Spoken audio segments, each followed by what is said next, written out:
Ni-radio challenge ng Philippine Coast Guard ang barko ng China na namataan sa loob ng Exclusive Economic Zone ng Pilipinas.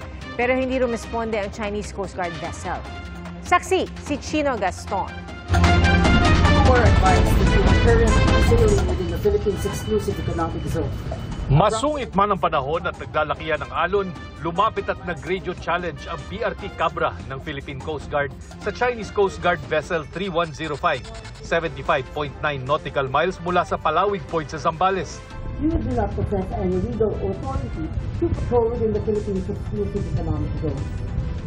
You are directed to cease and desist from conducting illegal maritime patrols within the Philippines Exclusive Economic Zone. Abot sa 8 hanggang 10 talampakan ang laki ng mga alon na naging hamon sa maliit na 44-meter vessel ng PCG. Hindi sumagot ang Chinese Coast Guard vessel na tila namamalagi sa loob ng Exclusive Economic Zone ng Pilipinas.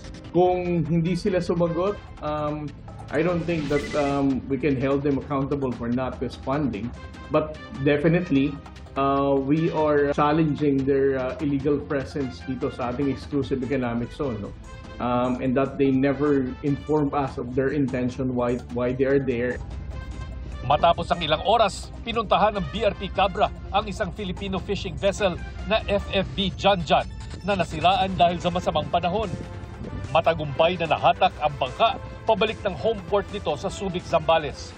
Pinalitan ng BRP Bagakay ang BRP Cabra na bumalik sa Subic para hatakin ang nasirang fishing boat. Sa mga susunod na araw, magsasagawa ito ng maritime patrol sa Baho de Masinloc at Bandayan ang dagat ng Zambales. Sa huling impormasyon ng PCG, umalis na sa dagat na bahagi ng Zambales ang CCG 3105 at bumalik na ng Baho de Masinloc. Para sa GMA Integrated News, Chino Gaston ang inyong saksi. Mga kapuso, maging una sa saksi.